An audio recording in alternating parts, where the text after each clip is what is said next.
yung kanyang gamit, bininta. Tapos natuto si Papa mong tumulong doon sa mga naguhuli ng alimasag sa dagat para kumita ng pambili namin ng pagkain. Wala kaming pera eh. Sabi ko, yan, si Angelo, nako, pauwi-uwiin tayo doon. Ang hirap-hirap umuwi. Eh, yung pera namin, sapat lang sa pamasahin ng isang araw. Kaya pagdating namin sa Maynila, tawag na kami kina Lola mo. Kaunin nyo kami dito sa Santa Mesa, wala na kaming pera. Paano kayo nakatawag? Sa ano, may telepono tawagan noon yung 5 piso, hinuhulugan ng 5 piso. Huhulog ka ng 5 piso sa butas, tapos yun, magkakaroon ng ano yung telepono, mag-dial ka na. Habang nag-uusap kayo, maghuhulog ka ng piso. Para hindi maputol. Yan yung ano noon, komunikasyon noon sa telepono. Yung di-dial, binabder. Inaabot ko pa yan sa SM. Yung may number yun eh. Ginaganon? Paikot pa. Oo, paikot. Ganun. Kaya na kami umuwi. Naku, tuwan-tuwa si nanay. Sabi nila bili nun, naku, ang pugi-pugi ng pamangkin ko. Sabi ko, pugi-pugi. Sige, wag niyong lamugin yan.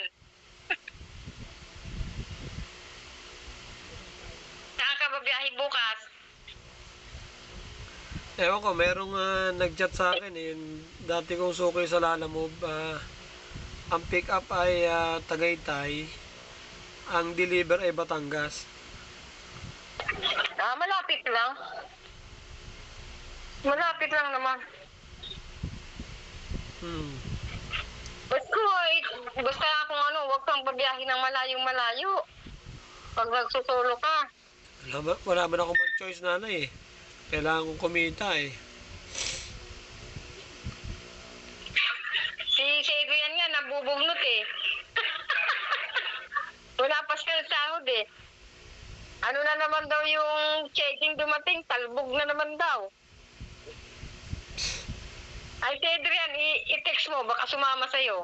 Bakit? Walang pasok bukas? Tinatamad lang siya pumasok, walang sahod. Okay, lalo siyang walang sasahurin kapag hindi siya pumasok.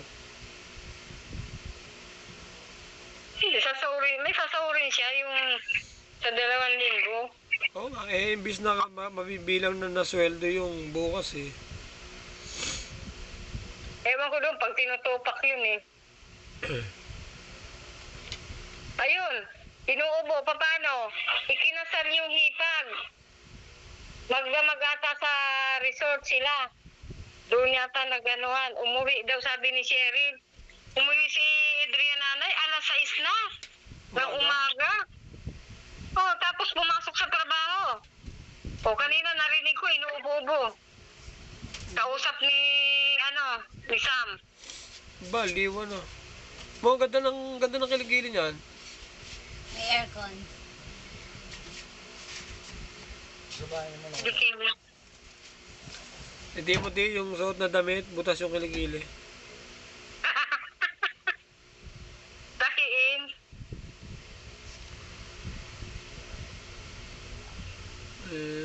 Sana nga. Sana umabot yung kay Lanli gawa ng kulang pa tayo ng paninda dyan eh. Hindi pa ako nakabili ng mga tubo na dos. Ang dami naghahanap kanina eh. Tubo. Tapos kulang-kulang na rin sa yung elbong maliit. Meron dito. Ang nandito. Meron dito 1/2 na blue. Yung blue. Pinaayos ko kasi kay Dea yung 2 piraso na lang nakita niya, yung 1/2. Oo. Dami na nga nating wala eh. Dami na talaga. Ano bang araw yung piyesta, Nay? Ano pa? August? Uno pa piyesta rito eh. Sa bagay, ang petsa ngayon ay 21.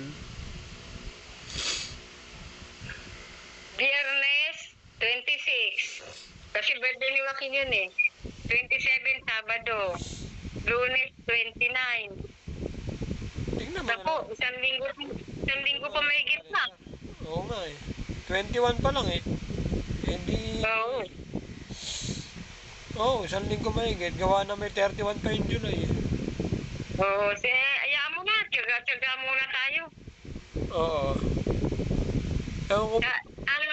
Ang masakit lang sa akin kasi ako, lagi ako nag-expect na pag linggo, babili. Oo.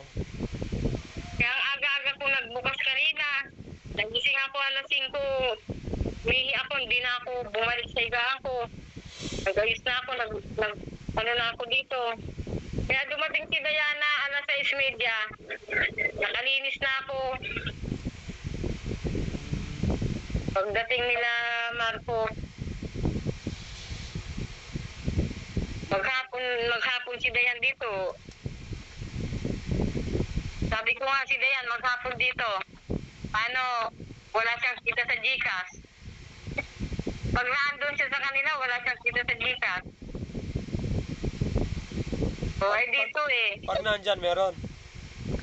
Oo, kasi yung pag wala dito si Queenie, pag mga tinatamad na yung nagpapagikas, naalis.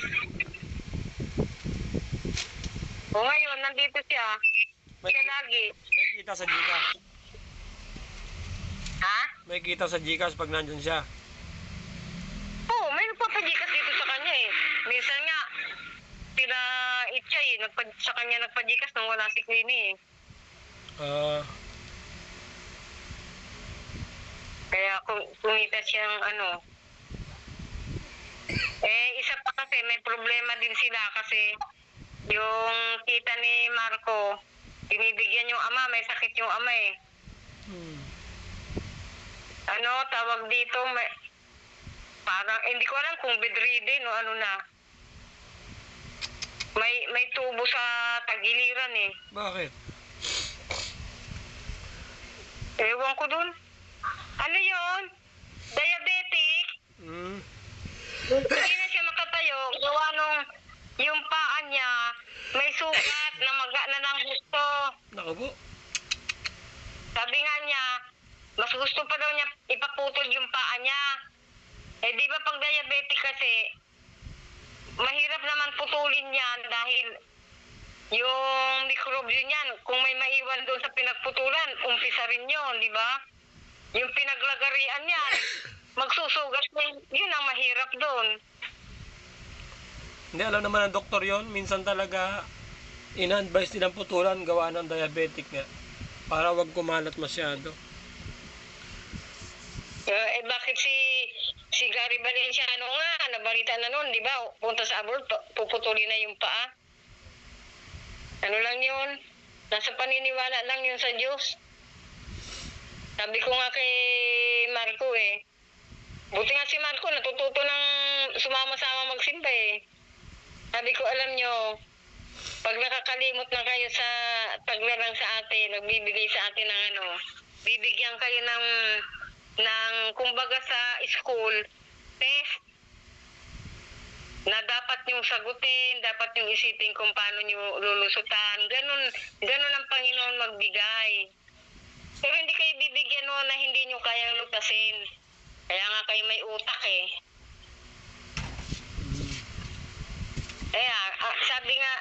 Sabi ko nga kay Diana, ikaw Dayan, hindi ka pwedeng mag-ano doon. Kasi may anak kang maliit. Ang isipin mo si Marcos. Alam mo ang diabetic kasi katulad niyan, may mga, ano tawag doon, yung iba-ibang sakit na sa katawan. Nagkakaroon na siya ng,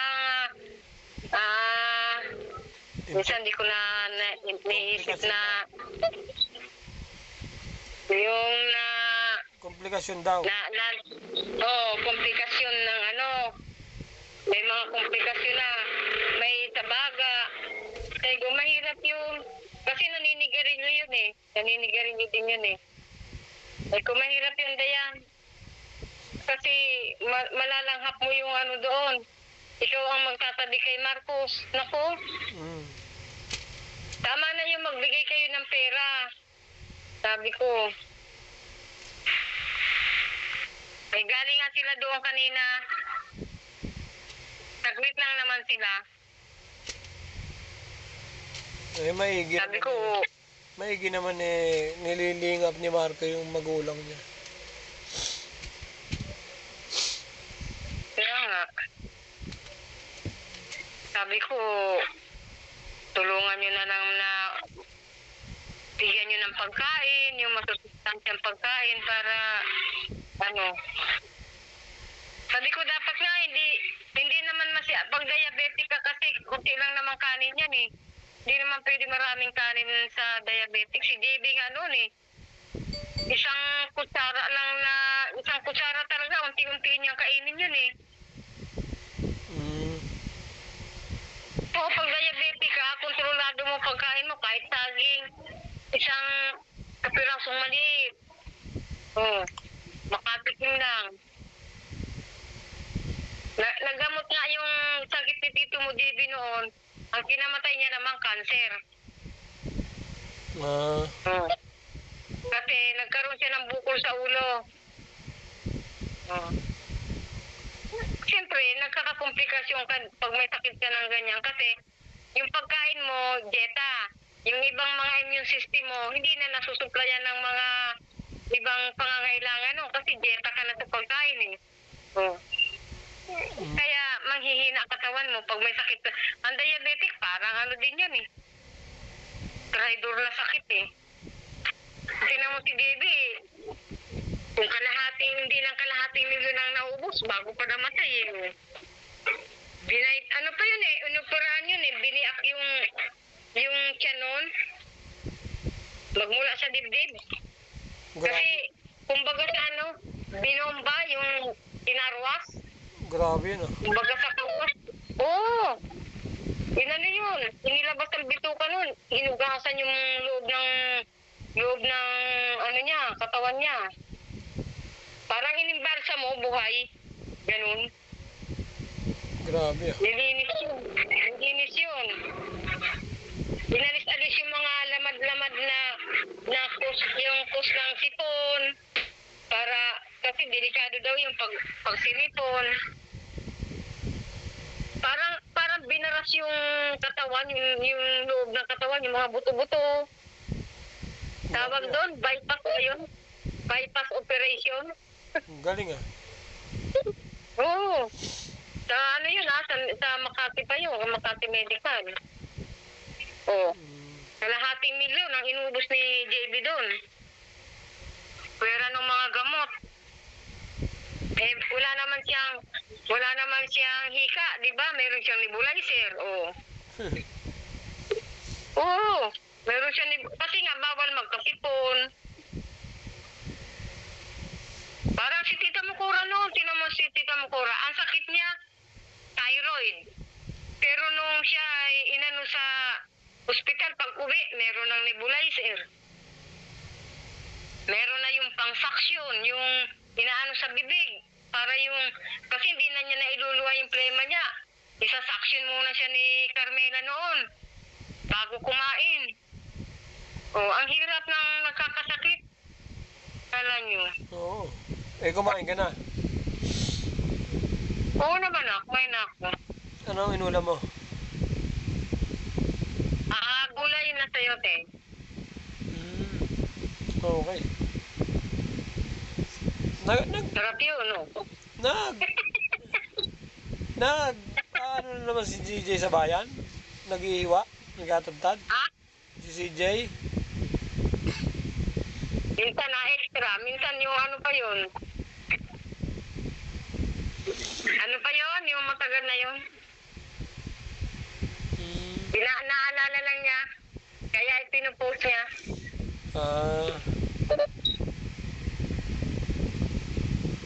Sabi ko, ay, nga pala.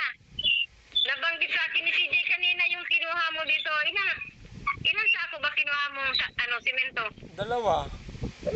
Yung dinala mo dyan? Hindi, 2 lang yun ah. Dalawa lang yun. Tanong mo kay Dayan. Isa? Dalawa. Tanong mo si Dayan. Tanong dalawa ni Dayan nagbuhat. Dalawang bag lang. Hindi, inahanap niya kasi yung bayad. Oh, wala pa. Eh, kanina lang dumating si Consi eh. Kung binigay mo daw sa akin, sabi ko wala ko alam doon. Wala pa kasi nga, kanina lang dumating si Consi. Kanina lang nabayaran. Sabi ko, bakit? Sabi ko sa kanya, hinahanap ni Malunggay yung benta niya. Sabi ko, akala ko ba sa'yo yun? Sabi niya, hinaram ko lang yun sa kanya. Siyempre, tubo lang sa akin doon. Kanya yung puhunan. Sabi ko, Sabi ko, tanong ko kay kuya mo, pumasok kayo sa kanina, kausap kita eh. Katawa-tawa sa akin eh. Kaya tinanong ko sa'yo, naalala ko eh. Kakarating lang ni Consi. Dito na, nasa akin na yung bayan. Eh, kakarating lang kanina ni Consi galing Bohol. Sabi ko, tatanungin ko si kuya mo kasi wala naman inabot sa akin si Diana eh. At saka yung benta naman, hindi naman sumubra eh. Tama lang sa benta namin, walang sobra na 500 mahigit. Sabi ko sa kanya. Sabi ko, tanungin ko si kuya mo. Kaya kanina, nagsisenyo siya sa akin eh. Tanungin daw kita kung Gusto ko nga rin sanang tanongin eh. Kausan na kaya yung bayad dun sa sa Gantakir?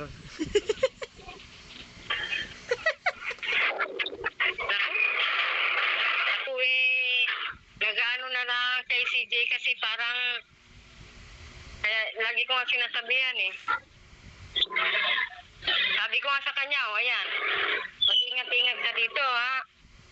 May gagala-gala na mga intim. Baka ikay ma-one time dyan. Ano? Gagala-gala?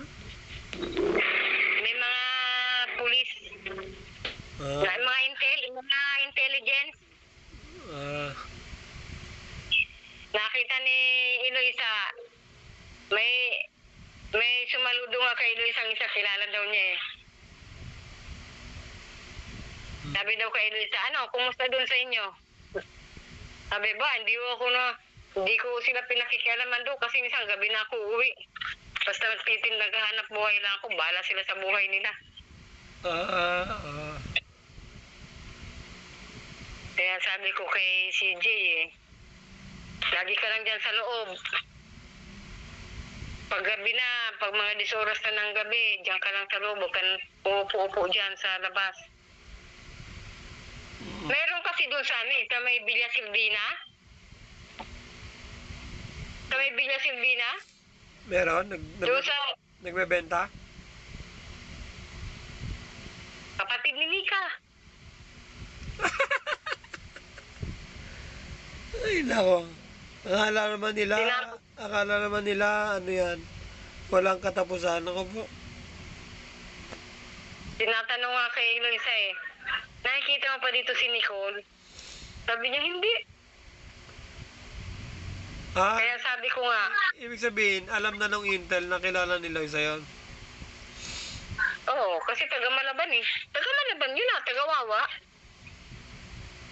Taga-Mayet, sa may Mayet. Wala namang hanap buhay yung asawang matino. Kaya ganun. Pati nga yung isang kapatid ni Nika na bunso eh. Magtataka kayo, wala namang mga hanap buhay eh. Minsan dyan nakain sila si G eh. Hindi nagkasaing sa bahay eh. Dyan na nananghalian, dyan nag-aalmusal. Di ba? Sabi ko, sige lang. Makikita mo yan dyan, nagpaparada na naman yan dyan. Totoo pala sabi nila. Kala ko nagbibiro lang sila na may pahawan-hawan dyan ng mga intem. Totoo pala. Sabi ni Eloisa, nanay, naikot dun. Sa may kila engineer. Doon daw naikot. Sabi ko, kayo, dyan lang kayo sa loob. Huwag kayong, lalo, naandun ako, malayo ako, nandito ako sa may sarado naman ang gate. Hindi naman, nanay. Pag ako naman hindi Saan naman. natutulog si Queen eh? Doon na sa kabila. Sino tutulog doon? Magdamag sila. Sino natutulog doon sa kabila? Wala. Magdamag sila. Ngayon, nagmamagdamag na naman si Luisa. Gawa kasi pag may tao sa pansol, mabili. May nabili ng tubig. Yung tubig nila, isang container, 300.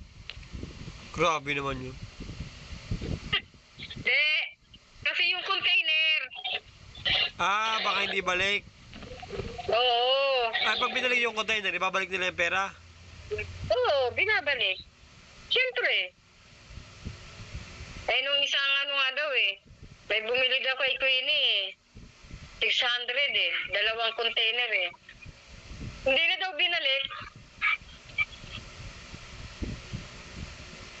Tapos nagbakasakali daw sila, pinuntahan doon sa pansol. Nandun yung container. Nakuha niya. Iniwan. Ayun. Hindi. Pag binalikan naman ng may-ari, bibigay naman nila yun. Binibigay naman ni Kuya. Katulad ngayon, ibinalik. Binalik yung 275.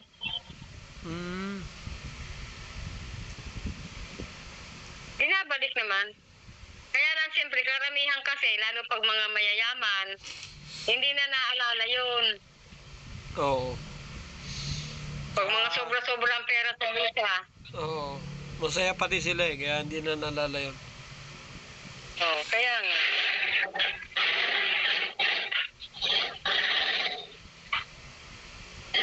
Sinisipon ka na naman, Angelo. Oo. Tinisingot mo kasi, huwag mo singutin. Masakit na. Sasakit yung ang ganito mo.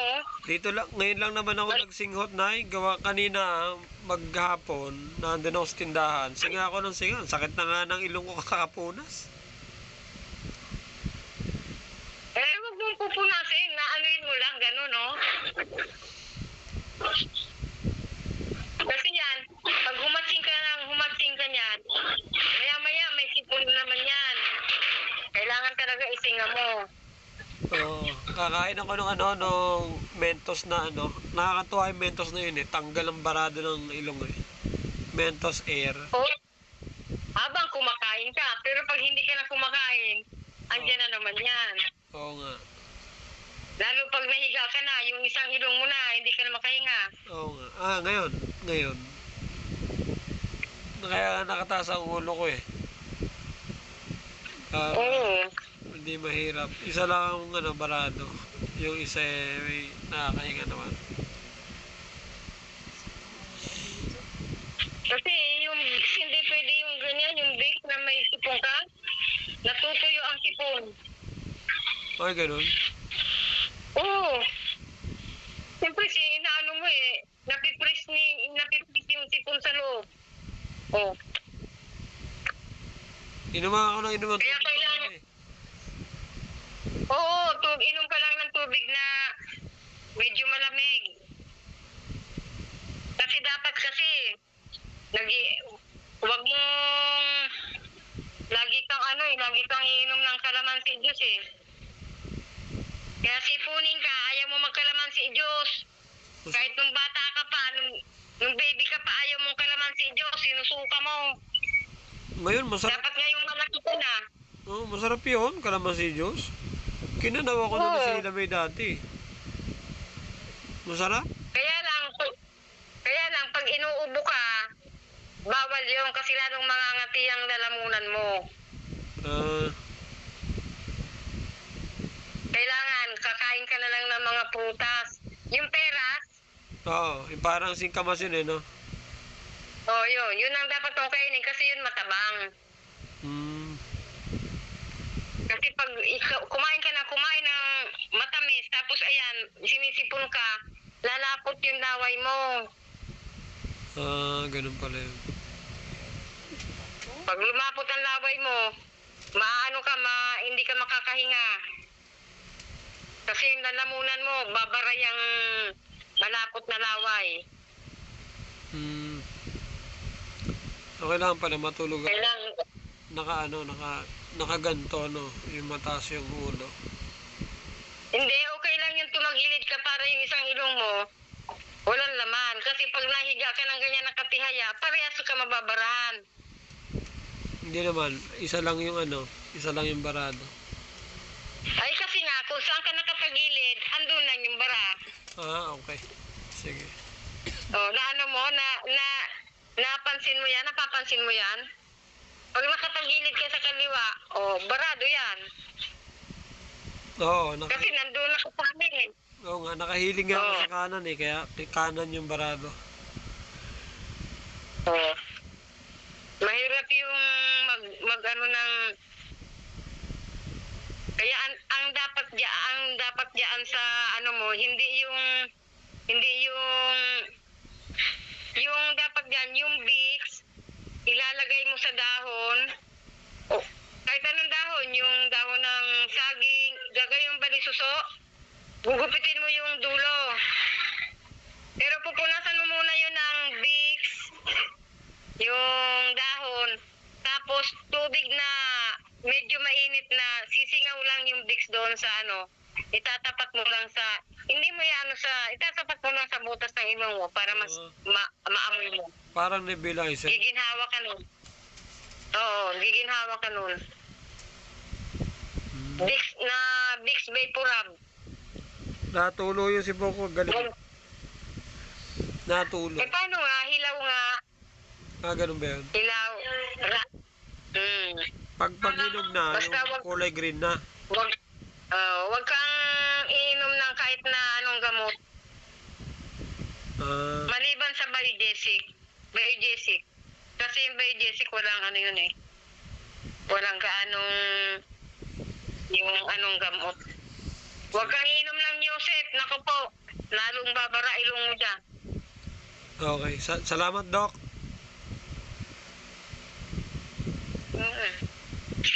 sige na para tulog ka na Sige, Nay. Salamat sa Diyos. maliligo pa ako eh nag-igib sila eh Sige. Okay. Salamat sa Diyos. Sige, Nay. sige